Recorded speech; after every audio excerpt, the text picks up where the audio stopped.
Program tuba tusome nate era tuli katabo kano aka Paul Kirimutu kawandiikibwa Kulanima S. Kalinda. Tutuse ku ssula ye-11 egamba nti agenekera atumaasa. Nze muzzukulu wa Mugema munnakyala akwata ssente empya n'enkadde omwanjuzi era omuteesiteesi wa pulogulaamu eno. YouTube tuba tusome, TikTok tuba tusome, oba otutuuseeko bulungi ddala. Agenekera atumaasa. Pawulo teyamanya kyamubagula, yali asoma essuula ey'okusatu ey'ekitabo ky'olubereberye mu Bayibuli era ng'atuuse ne ku lunyiriri kaawa we yaweera bba Adamu ku kibala. Yalabira awo nga Bayibuli agisuula eri. Ku mmeeza kwe yagisuula kwe kwali ekisumuluzo ky'emmotoka. Engalo ezagisuula tezadda na bisumuluzo. Galagi yali nziggule. Munnange okutemya n'okuzibula nga musonso efuluuta. Yenna ate Pawulo omuliro yalinnyako kenkanawa. Ng'ewenyuka. Wuno mu Stenson. Wuno mu maduuka. Ab'omu maduuka baagirabako kiwenge. Anti ng'embiro z'epirimpya.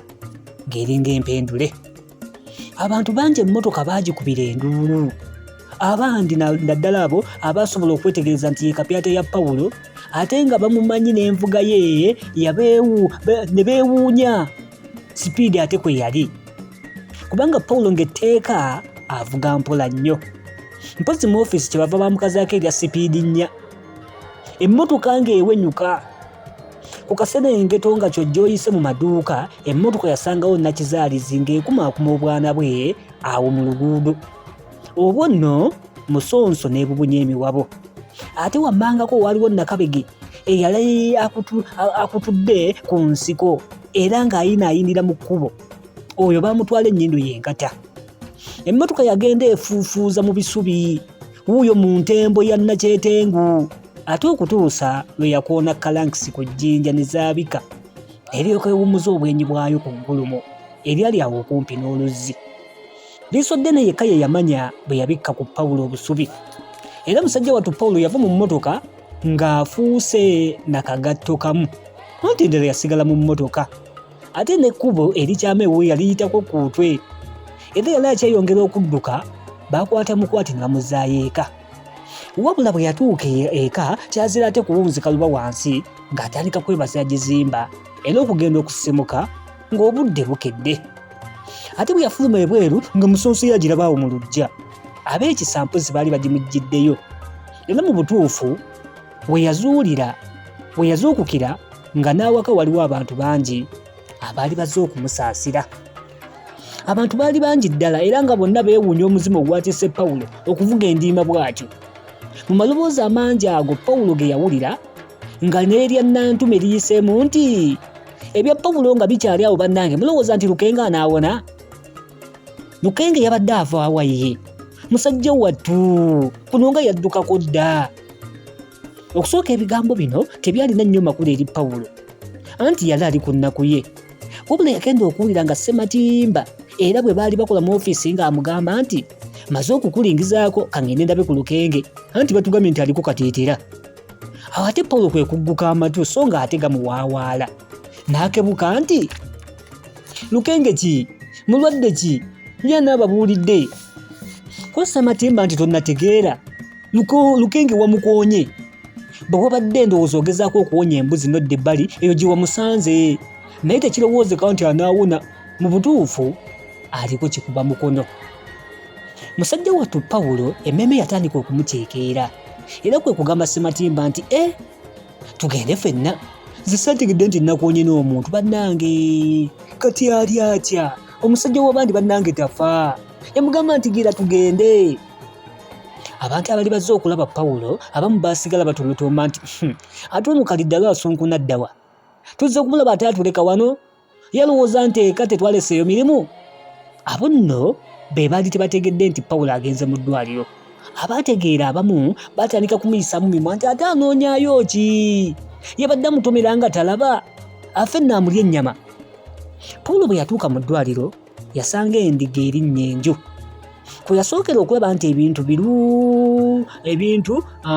birungi waali awo ku mulyango gw'eddwaliro. Wasookera okulabira ddala ebintu nti birungi ye. yasangawo akasajja akakuumi ne kamwamira mu Luswayiri lw'ataasobola kutegeera nti wewe wasenzi munayenda wapi, kabagamba nti saa ya wagenyi bado fika rudi upesi. Musajja wattu yakanda kwewozaako nti muddwaliro eri omuganda wange naye osanga wenjogerera wano ng'afudde ngako kagenda mu maaso nga bugolo nti wewe hapana sikia Swahili sense. Ye mwami Ssematimba ekiseera kino kyonna yali asiriikiridde, naye omanyi okusirika tebuba busiru. Gwe watiwandiga bwakoleka omutwe kyemugaana okumanya entege zaalaze.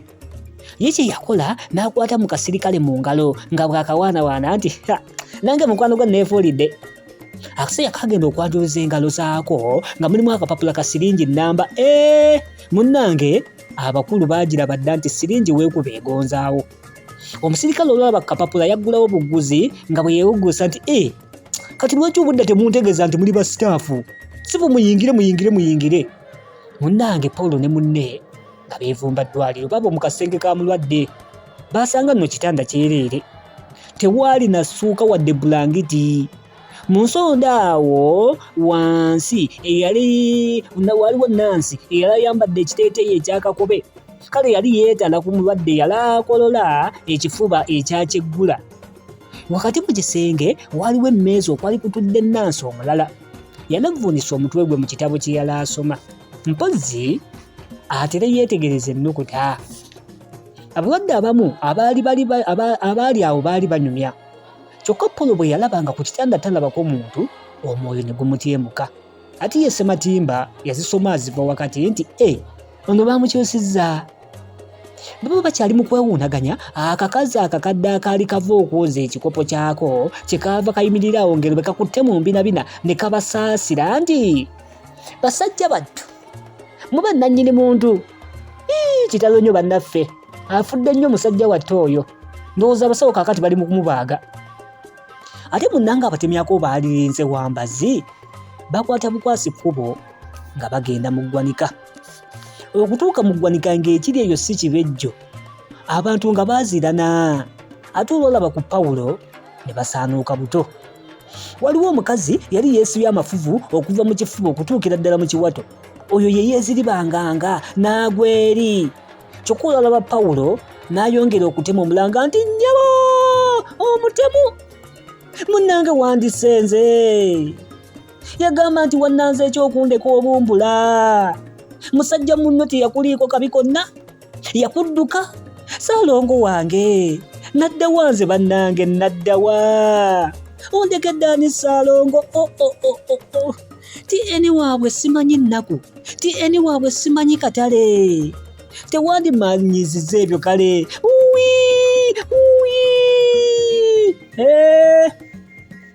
Era yakaba n'ebigambo ebirala bingi nnyo nga bw'alangira Pawulo obutemu. Pawulo bwe yalaba biri bityo bwe yeemulula teyadda.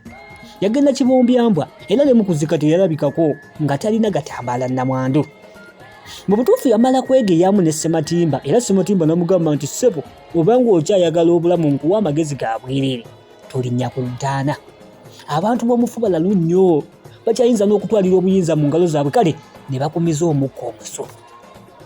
Ku ntaana Ssematimba ye yasoma amabugo, kale yasooka kwebaza abantu bonna okweresa emirimu ne bagenda okuziika, era ne yeebaza ab'okukyalo mpozzi olw'okuzimba ennyumba engumu bw'etyo. Ne yeebaza abantu abaabasuza ate n'okubeesabeesa mu ngeri yonna. Bwe yavaawo n'alombojja obulamu bwa Lukenge. Yali amaze ku nsi emyaka 32. Yali yasoma bulungi. Lukenge yali mukozi mulungi, mbu teyalina mbojjanyi na muntu yenna. Era Ssematimba bwe yatuuka ku nfa ya Lukenge yategeeza nga bwe yali ey'ekibwatukira. Kyokka yalaga nga bwe kyali kituukiridde nti omulabe w'omuntu onoobanga wa mu nju ye, kubanga Pawulo si ye yandisse Lukenge. Bwe yatuuka awo n'asiriikiriramu mpozzi okuwa nnamwandu akakisa naye okugattako ebibye, era nnamwandu yatulika n'akaaba nti wo Saalongo wange, ngenda kukuleka eno wekka. Pawulo tewandisse musajja munno, Pawulo tewandisse musajja munno, wandisse nze. Yagamba nti naye ssebo weerimbye. Era nnamwandu yali akyagenda mu maaso, omusomesa yali akutese omutwe n'amukoonako nti nnyabo guma, sirika nnyabo, Mukama ayita abo basinga okwagala. Kyokka olwo lwe lwanywa omwenge, buli muntu yalegerera ddala nga Pawulo bwe yagenderera okutta Lukenge, era buli yalaavaayo emagombe yamanyira ddala ekaali kagenderere. Pulogulaamu tuba tusome mwe tuli, muzzukulu wa Mugema, munnakyala akwata empya n'enkadde. Nze mbeerangawo okutuusaako pulogulaamu eno. Weebale nnyo, weebalire ddala tambula naffe. Akatabo ka Pawulo kiri mu ttu. Lw'oyagaliza muka kitawo lotta nnyoko luyinza otuukirira awo, kubanga Lukenge yanona ddagala kutta Pawulo ate gye yafuddemu. Kale ndowooza olabe, toyagalizanga kabi kagwe wa munno. Nedda. Bwe kaba kabi wakiri kagende wala. Ebiddiridde tebiwoomezza ttooke, naye ndowooza ofunyemu ekyokuyiga mu ssuula eyo ebadde egamba agenekera atumaasa. Bwe tuddamu sisinkana, Katayira agenda kubanyumiza abasomi be essuula ey'e12. Muzzukulu wa Mugema, munnakyala akwata empya n'enkadde ez'omwanjuzi olw'omutesiteesi. YouTube teekamu Tuula Tusome, ne TikTok Tuula Tusome. Tusisinkana olundi. Ssaabasajja Kabaka awangaale.